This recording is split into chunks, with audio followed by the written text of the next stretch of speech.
안녕하세요. 오늘도 사연살롱을 찾아주셔서 감사합니다. 결혼 11년차 주부입니다. 여러분은 결혼 예물로 뭐를 받으셨나요? 저는 18K 금반지 하나 받고 결혼을 했어요. 그래도 그때는 불만 같은 건 없었어요. 아니, 불만을 가질 처지가 아니었다고 하는 게 맞겠네요. 당시 저희 집 형편이 시댁에 비해 너무 처진다는 이유로 시댁에서 갖은 구박을 받던 터라 예물은 꿈도 못 꾸고 있었거든요. 그런데 사람 마음이 참 그렇더라고요. 얼마 전에 시동생이 결혼할 사람이라고 데려온 여자한테 시어머니가 쩔쩔 매는 모습을 보니 새삼 서운하고 우라가 치밀더라고요. 어머님, 저는 그렇게 만만하게 보시더니 둘째 며느리한테는 왜 이렇게 저자세로 나가세요? 너네가 참 못됐구나. 왜? 네가 나한테 구박받았다고 손아래 동서한테도 구박하라는 소리를 하는 거니? 네가 심보를 그따위로 쓰니까 내가 너한테 정이 안 가는 거다. 사람이 마음을 굳게 써야지. 어쩜 애를 둘이나 낳고 살면서도 속이 밴댕이 소갈딱지냐? 네, 이런 저를 두고 속 좁은 맏며느리라고 욕하셔도 좋아요. 하지만 욕을 할 때 하시더라도 제 얘기는 끝까지 들어보시고 하셨으면 좋겠습니다. 제가 중학교에 들어가던 해 저희 집은 망했어요. IMF 여파로 아빠가 하시던 공장이 부도가 났거든요. 대단히 누리고 살았던 건 아니지만 그래도 아쉬운 거 없이 누리고 살 정도는 됐던 터라 하루아침에 길바닥에 나앉은 상황이 너무 혹독하게만 느껴졌어요. 우리 네 식구는 한동안 뿔뿔이 흩어져서 친척집이며 친구집에서 얹혀 살아야 했어요. 그러다 엄마 고등학교 동창이 일산에 컨테이너 한 채를 무상으로 내어주신 덕에 그곳에서 우리 식구가 모여 살 수 있었어요. 컨테이너에서 살아보신 분들은 잘 아실 거예요. 겨울엔 춥고 여름엔 엄청 덥다는 사실을요. 에어컨도 없이 선풍기 한 대로 온 식구가 따닥따닥 붙어 누워서 열대야를 보내고 나면 온몸이 더위에 쩔어서 곤죽이 되곤 했었죠. 그래도 우리 식구가 다 함께 모여 살 수 있다는 것만으로도 감사하기만 했어요. 불과 얼마 동안이기는 하지만 친척집에 얹혀 살아보니 밖에다 천막을 치고 살아도 내 가족들 품에서 사는 게 낫겠다는 생각을 했었거든요.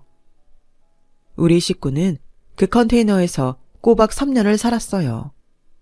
공장을 정리하면서 신용불량자가 되셨던 아빠는 온전한 직장을 가질 수가 없어서 하루하루 품팔이를 하셨기 때문에 금방 돈을 모을 수가 없었거든요. 엄마는 엄마대로 식당에서 설거지도 하고 일일 팥줄 도우미 일도 했지만 당시엔 우리 집처럼 IMF 여파로 전 재산을 잃고 하루 벌어 하루 사는 사람들이 많아서 꾸준히 일할 자리를 얻는 게 쉽지는 않았어요. 그러다 보니 버는 족족 먹고 사는데 고스란히 들어버려서 여윳돈은 생각도 못했던 거죠.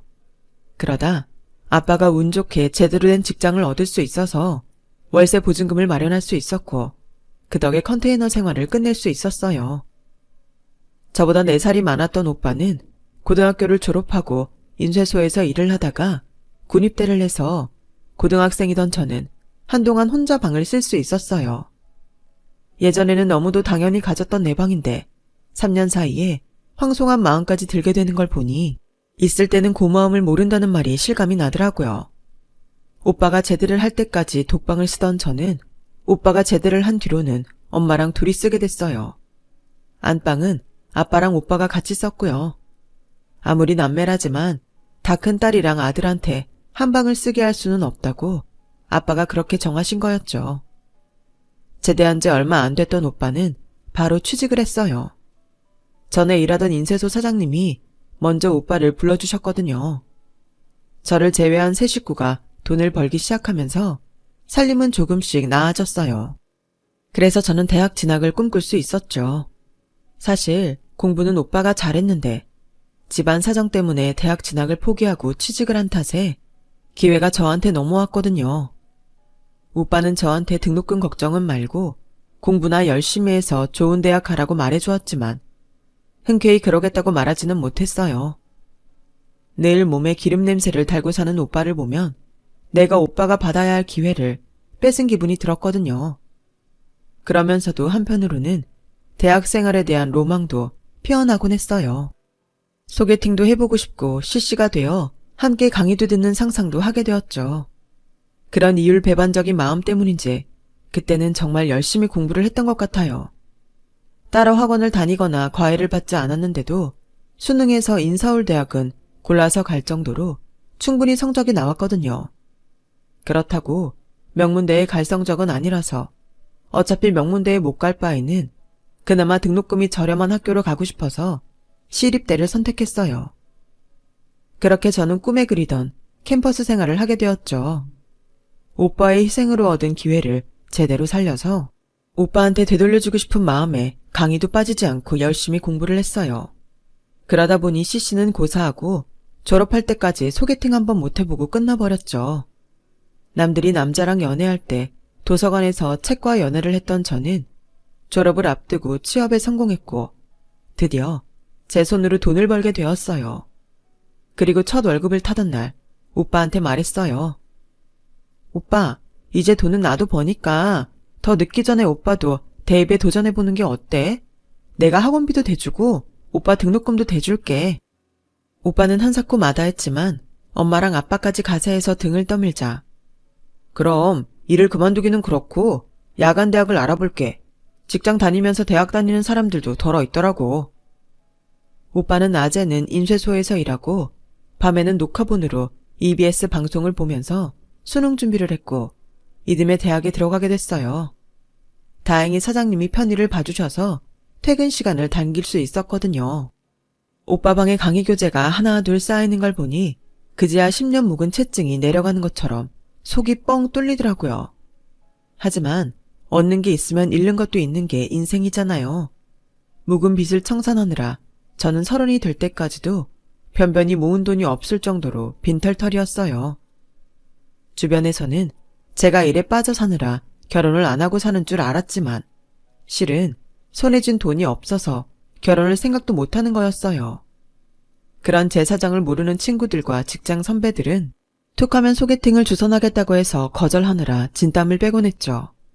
그러던 중에 오빠가 대학을 졸업해서 더는 등록금을 보태주지 않아도 되게 되었어요.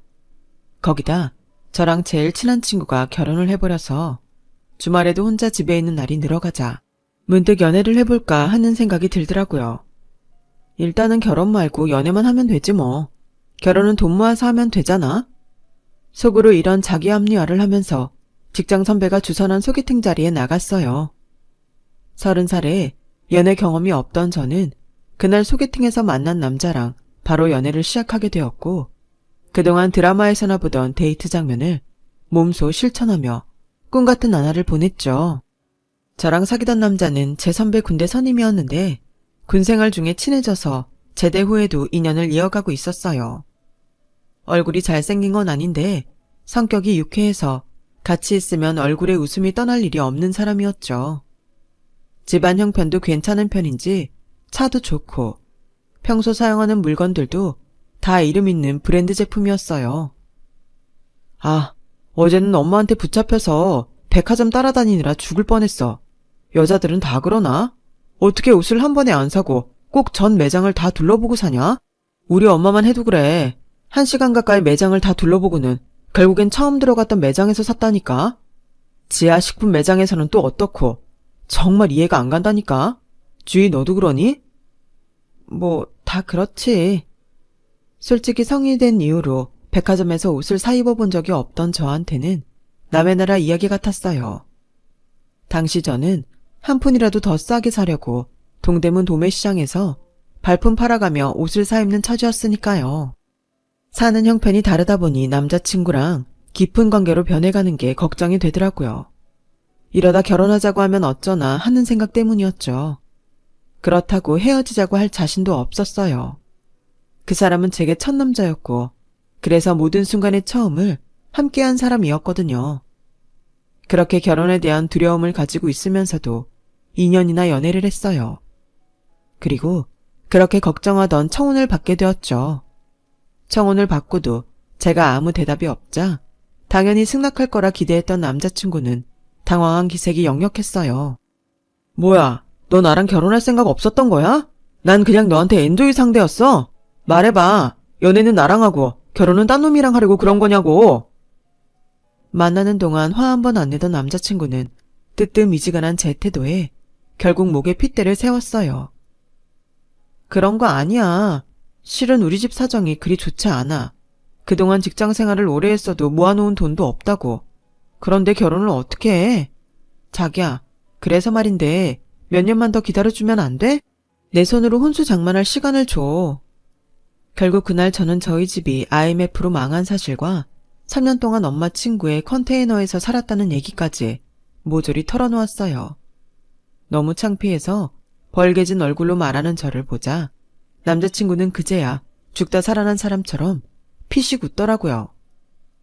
난 또 뭐라고? 그게 무슨 큰일이라고 꼭꼭 숨기고 있었냐?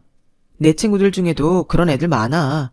그 시기에 돈 때문에 아버님이 목숨을 끊은 친구도 있고 그게 창피할 일은 아니라고 생각해. 물론 네가 겪은 일들이 대수롭지 않다는 건 아니야. 큰일이지. 돈 때문에 한 가정이 무너졌으니까. 근데 그런 이유로 결혼을 미루는 건 아니라고 생각해. 우리 부모님이 그렇게 모진 분들도 아니고 사정 말씀드리면 혼수 같은 건 하지 말라고 하실 분들이니까. 그러니까 딴 생각 말고 나랑 결혼하자. 솔직히 남자친구의 말을 100% 믿은 건 아니지만 그래도 그 순간만큼은 위안이 되긴 했어요. 그런데 그거 아시죠? 우리나라 남자들 중에 자기 부모에 대해 제대로 아는 사람이 별로 없다는 거요. 네, 제 남편도 그랬어요. 남편 손에 이끌려 처음 시댁에 갔던 날 이미 남편을 통해 저희 집 사정을 들으셔서 그런 건지 혼수 얘기는 일절 안 하시더라고요. 아버님은 정한수 한 잔 떠놓고도 할 수 있는 게 결혼이라며 제 사정을 이해해 주셨고 어머님도 별 말씀을 안 하셨어요. 부모님이 이렇게 나오니 시누이랑 시동생도 당연히 입을 다물고 있었고요. 그래서 남편 말대로 큰 걱정은 안 해도 되겠다 싶었는데 결혼 날짜를 잡고 상견례까지 치르고 나니 시어머니가 슬슬 본색을 드러내시더라고요. 물론 남편이랑 시아버지가 없는 자리에서 말이에요. 내가 맏며느리를 들이면서 이렇게 치욕스러울 줄은 몰랐다.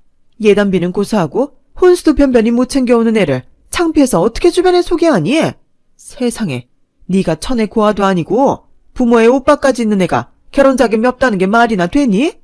그렇다고 인물이 좋기를 해, 학벌이 좋기를 해. 직장도 그만한 데 다니는데 널 어떻게 포장을 하냐고. 아우 창피해. 시어머님은 주변 친구들 보기 창피하다며 저를 볼 때마다 속을 긁으셨어요. 그렇게 꼴보기 싫으면 안 부르면 그만인데도 굳이 백화점 쇼핑할 때나 마사지 받으러 가실 때 꼭 저를 데리고 다니시는 거예요. 물론 이유는 있었죠. 저를 짐꾼의 기사로 부리셨거든요. 남편은 결혼 전까지 어머님이랑 친해지라며 주말에도 어머님이 저를 부르시면 데이트도 취소하고 순순히 보내주곤 했어요. 그렇게 시간은 흘러 결혼식이 얼마 남지 않은 어느 날 어머님이 집으로 저를 부르셨어요. 남자친구 말이 저희 집에서 예단비조로 500만 원을 보내드린 걸 돌려주시라고 그러시는 것 같다고 하더라고요. 혼수도 변변히 못해가는 마당에 예단비까지 돌려받을 생각은 없었던 터라 만약 돌려주시면 사양해야겠다 생각하고 갔는데 제가 괜한 김칫국을 마셨던 거더라고요. 너 우리 정훈이한테 예물해달라고 그랬니? 아니요, 그런 적 없는데요. 그런데 왜 우리 애가 하루가 멀다고 예물 타령을 해? 너 설마 예단비로 꼴랑 500번 해놓고 예물까지 받아낼 생각은 아니지? 양심이 있다면 그러면 안 된다. 우리가 해주는 신혼집이 얼마짜린데 고가 돈 같지도 않은 돈으로 할 거 다 할 거 마냥 굴려고 들어. 그래도 내가 모질지 못해서 하나 준비하긴 했다. 이거 받고 정훈이한테는 예물 제대로 받았다고 말해. 알았어? 어머님은 제 앞에 반지 케이스를 하나 툭 던져주셨어요. 차마 어머님 앞에서는 열어보지도 못하고 시댁을 나와 버스 정류장에 도착해서야 반지 케이스를 열어보게 되었는데 정말 얇은 실반지 하나가 들어있더라고요. 그것도 18K로 말이에요. 차라리 안 받았으면 모를까 이걸 예물이라고 받고 나니 서러운 마음이 들었어요. 그래서 버스 정류장에 앉아서 한참을 울었답니다. 아예 주질 마시지. 이 결혼을 하는 게 맞는 건가? 지금이라도 모르고 편히 살까? 5만 가지 생각이 다 들었어요. 하지만 이제 와서 그만두기에는 너무도 멀리 와버렸다는 생각에 복받치는 감정을 누르고 결혼식을 올렸어요. 비록 시어머니와는 사이가 껄끄러웠지만 그래도 남편이 저를 많이 위해주는 터라 평소에는 불편한 거 없이 살았어요. 거기다 대학을 졸업한 오빠가 번듯한 직장에 취직하면서 저희 집 형편이 나날이 좋아졌고 저도 결혼하고 2년 만에 아들을 낳아서 조금씩 자신감이 생기게 되었어요. 물론 어머님과 시누이는 여전히 저를 제 집 종년 보듯 했지만요.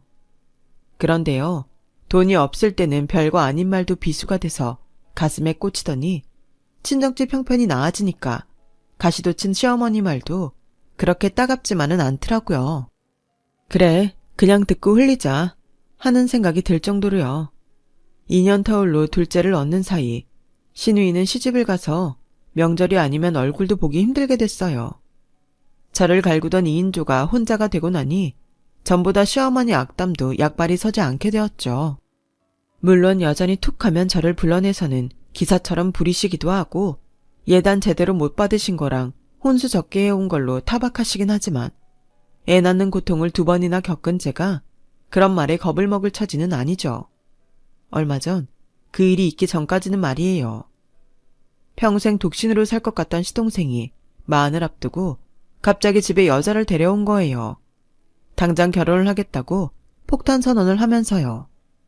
총각 귀신으로 늙어 죽을 줄 알았던 막내가 결혼을 한다고 하니까 시부모님은 얼씨구나 하셨어요.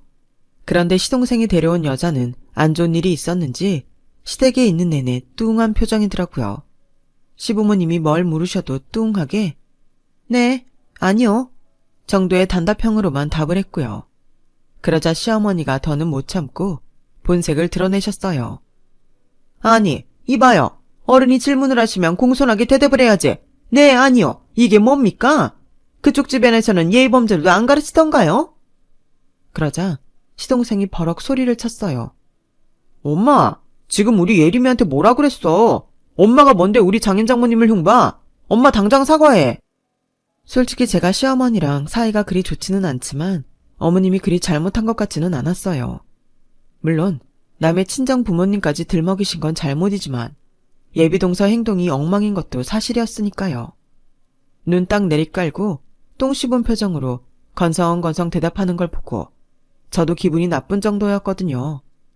막내 아들 말에 서운함을 감추지 못하는 어머님께 시동생이 결정타를 날렸어요. 우리 장인어른이 누군 줄 알아? 우리 회사 대표님이라고. 그 말을 듣자마자 어머님 얼굴에 미세한 경련이 일어났어요. 그리고는 이내 입꼬리가 살랑살랑 춤을 추기 시작했죠. 어머, 이런, 내가 실례를 했네요. 이놈의 주둥이가 방정이지. 미안해요. 방금 전에 내가 한 말은 실언이니까 잊어주세요. 그날 저는 어머님 엉덩이에 꼬리가 달려있다는 걸 알게 됐어요. 둘째 며느리감 앞에서 어찌나 방정맞게 꼬리를 치는지 하마터면 개껌을 입에 물려줄 뻔했다니까요. 그날 이후 어머님의 일방적인 둘째 며느리 사랑은 식을 줄을 몰랐어요. 주말에 저를 불러내서는 차를 몰라고 하시고는 예비 둘째 며느리를 태워 마사지샵에 가셨는데 저한테는 같이 받자는 말도 않으시곤 예비 며느리만 코스로 마사지를 시켜주시더라고요. 예, 큰애 넌 그렇게 멀뚱거리고 앉아있지 말고 우리 마사지 받을 동안 작은애가 좋아하는 마카롱집에 가서 종류별로 좀 사와라. 작은애 마실 음료수도 좀 사오고. 사람들 앞에서 카드를 바닥에 툭 던지시며 제게 명령하자 시선이 온통 제게 쏠렸어요. 그 바람에 얼굴이 화끈해진 저는 손이 벌벌 떨려서 카드도 줍지 못한 채 허공만 바라보았어요. 그리고는 목소리를 쥐어짜서 말을 이어갔어요. 어머님, 저 어머님 비서 아니에요. 그리고 저도 마카롱 먹을 줄 알고 마사지도 받을 줄 알아요. 어머님이 잊으셨나 본데 저도 어머님 며느리라고요. 그러자 어머님이 콧방귀를 뀌시며 그러는 거예요. 아이고, 네가 나이를 먹더니 눈에 뵈는 게 없는 모양이구나. 그래, 너도 며느리는 며느리지. 언제 내가 너보고 며느리 아니라더냐? 근데 얘, 너도 나중에 네 아들 장가 보낼 때 한번 봐라. 남의 컨테이너 박스에서 친정 식구들이랑 빌붙어 살던 너랑 내 아들 다니는 회사 대표 딸이랑 어떻게 같은 취급을 해주겠니? 금쪽 같은 내 아들 홀려서는 꼴랑 500 들고 시집 온 너를 어떻게 며느리 대접을 해주겠냐고. 뭐? 나도 마카롱 먹을 줄 알아요? 기가 차서 말도 안 나온다 얘. 그지 같은 친정에서 자란 주제에 어디서 우리 작은 애랑 동급으로 대접을 받으려고 그래? 헛소리 그만하고 얼른 마카롱이나 사와. 싫어요. 저 더는 어머님 따까리 노릇 안 할 거예요. 네, 저희 친정이 가난해서 저 시집 올 때 예단비 500 겨우 만들어 왔네요. 그래서 제가 10년이 넘도록 어머님한테 사람 대접 한번 못 받고 이러고 살았다고요. 근데요, 어머님, 사람 팔자 모르는 거라고 저희 친정도 이젠 살 만큼 살고요. 저도 벌 만큼 벌고 산다고요. 그러니까 더는 어머님한테 종년 취급 받으면서 안 살 거라고요. 마카롱이요? 그렇게 둘째 며느리가 어여쁘시면 어머님이 직접 사다가 먹이세요. 저한테 시키지 마시고요. 차키 놓고 갈게요. 울지 않으려고 안간 힘을 쓰면서 테이블에 차키를 내려놓고 마사지샵을 나왔어요. 버스 정류장까지 걸어가는 내내 눈물이 멈추지 않더라고요. 10년이면 어머님이 꽂은 비수에 난 상처도 아물 만한데 여전히 아픈 걸 보면 죽을 때까지 상처가 낫지 않을 것 같았어요. 집으로 돌아온 저는 밥도 안 먹고 침대에 몸을 뉘었어요. 주말이라 아이들과 놀아주고 있던 남편은 저를 보자마자 배고프다고 난리였지만 시어머니가 미우니 남편 꼴도 보기 싫더라고요. 건들지 마. 내가 당신 밥 해주는 아줌마야? 그렇게 배고프면 잘난 당신 엄마한테 가서 해달라 그래. 여보, 왜 그래? 엄마가 또 뭐라 그랬어? 에이, 엄마가 그러는 게 하루 이틀도 아닌데 당신이 이해해. 시간이 지나면 엄마도 덜 하시겠지. 이해하긴 뭘 이해해. 내가 당신 집 종이야? 시간이 지나면 달라진다고? 모르는 소리 하지 마. 10년이 지났는데도 나 아직도 어머님 말에 매번 상처 입고 살아. 매번 아프고 매번 서럽다고. 하다 이젠 둘째 며느리 종노릇까지 시키는데 내가 언제까지 참고만 살아야 하냐고. 나도 사람이야. 나도 아픈 거 아는 사람이라고. 두 손에 얼굴을 묶고 폭풍 오열을 하자 남편도 아이들도 아무 말도 못한 채 제 옆에 모여 앉았어요. 작은 애는 제가 우니까 지도 울먹울먹 하더라고요. 남편은 아이들 방에서 내보내곤 저를 끌어안았어요. 그리곤 말없이 등을 쓸어주더군요. 미안해 여보. 나직한 남편 목소리에 텅 빈 것 같던 마음이 조금은 채워졌지만 눈물은 쉽게 멈추지 않더라고요. 그런데 그 일이 있고 얼마 뒤 시어머니가 제 회사로 찾아오셨어요. 예비동서가 좋아한다는 마카롱을 한 상자 사들고 말이죠. 얘따, 네가 그렇게 먹고 싶다던 마카롱이다. 난 분명히 사다 줬으니까 네 남편한테 똑똑히 전해. 알았어? 필요 없어요. 가져가세요. 누가 너 좋으라고 사왔다니? 네가 집에서 뭐라고 했는지 내 아들이 영 끊겠다고 길길이 날뛰니까 사온 거지. 너도 보면 참 여우야 여우. 생긴 건 곰인데 어쩜 그렇게 지 남편 후리는 재주가 훌륭한지 아주 브라보다 브라보. 어머님은 사과를 하러 온 건지 염장을 지르러 온 건지 분간도 안 될 정도로 얄미운 말만 쏟아내셨어요. 그리고는 잠시 제 눈치를 보시더니 그러는 거예요. 뭐 자식까지 둘이나 낳고 사는 애한테 내가 좀 심했던 것 같구나. 미안하다. 네가 이해해라. 처음이었어요. 어머님이 제게 사과를 한 거는요. 당황한 제 표정을 보시더니 어머님이 말을 이었어요. 그래서 말인데 나도 사과를 했으면 너도 답례는 해야 하는 거 아니니? 답례요? 어머님은 저한테 뭘 원하시는데요? 그러자 어머님은 기다렸다는 듯 그러는 거예요. 너도 알다시피 우리 바깥 양반 퇴직하고 수입이랄 게 뭐 있니? 연금 조금 나오는 건 매달 생활비하면 끝나고 말이다. 그렇다고 이 나이에 막내 아들 장가 보내겠다고 집을 팔 수도 없고. 그래서 말인데 네가 작은 애 예물 좀 맡아서 해주렴. 네 말 맞다나 이제 니네 친정도 먹고 살만하고 너도 돈 잘 벌잖니. 집은 양평 땅 팔고 어떻게 대출 좀 받아서 우리가 할 테니까 네가 동생 장가 보낸다 생각하고 예물만 맡아줘라. 다이아 세트 해봐야 얼마 안 한다. 다이아 세트라니. 저 시집 올 때는 18K 실반지 하나 해주고는 작은 며느리는 다이아 세트를 주신다네요. 그것도 제 돈으로 말이죠. 웬일로 어머님이 마카롱을 사오셨나 했더니 이게 이유였던 거예요. 속이 쎄야 할 정도로 서운했지만 아무 말도 안 했어요. 제게 계획이 생겼거든요. 알겠어요. 저도 어머님한테 받은 것도 있고 받았으니 갚아드려야죠. 아, 어머님 체면도 생각해서 동서 예물은 어머님이 사신 걸로 하죠. 어머, 그럴래? 아이고 고맙다. 네가 이제야 맏며느리 노릇을 다 하는구나. 어머님은 처음으로 저를 보고 활짝 웃으셨어요. 얼마 뒤 어머님이 예비동서를 집으로 불렀어요. 제가 다이아 목걸이랑 반지 세트를 시댁으로 가져가기로 했거든요. 어머님은 국빈이라도 맞는 사람처럼 부산을 떨며 예비동서를 맞았어요. 저는 준비해간 명품 주얼리 박스를 예비동서한테 건넸죠. 박스에 적힌 브랜드 이름을 보고는 예비동서도 만족하는 눈치였어요. 작은 애야, 이거 너도 알지? 보석으로 유명한 명품 티파니 브랜드다. 내가 큰맘 먹고 준비한 거야. 네 마음에 들었으면 좋겠구나. 어머님은 갖은 생색을 다 내며 생글생글 웃으셨어요. 그리고 드디어 예비동서가 박스를 열었어요. 그리고는 참, 사람 가지고 장난하나? 정말 큰맘 먹고 준비하신 거 맞아요? 그럼 너니까 이런 것도 사주는 거다. 우리 큰애는 금반지 하나 해줬어. 차라리 저도 금반지나 해주지 그랬어요. 이딴 거 줄 바엔. 어머님이 무슨 생각으로 이걸 주셨는지 잘 알겠네요. 솔직히 저도 오늘 파혼 얘기하려고 왔어요. 이 집에 처음 와보고 이런 집에 시집 와야 하나? 눈물이 날 정도였거든요. 뭐랄까, 수준이 좀 떨어진다고 해야 할까?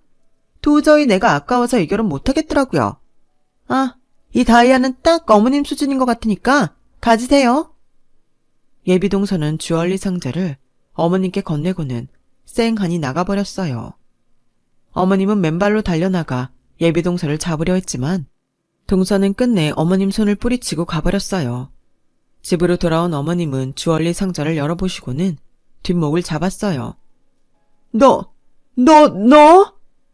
거기에는 문방구에서 5,000원에 파는 다이아 목걸이 반지 세트가 들어있었어요.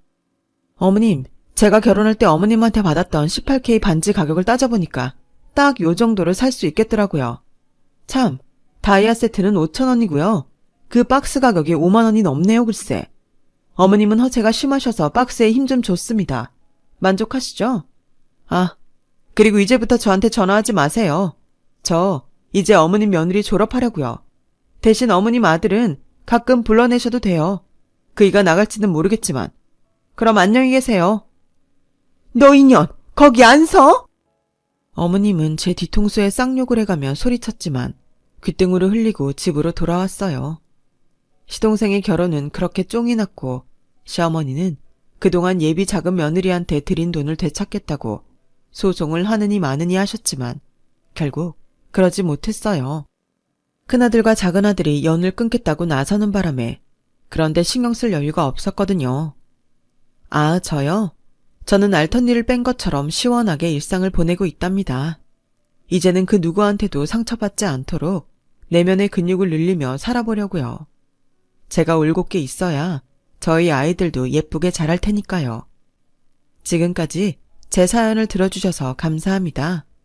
들어주신 분들 모두 건강하시고 소중한 사람들과 꽃길만 걸으시길 바랍니다.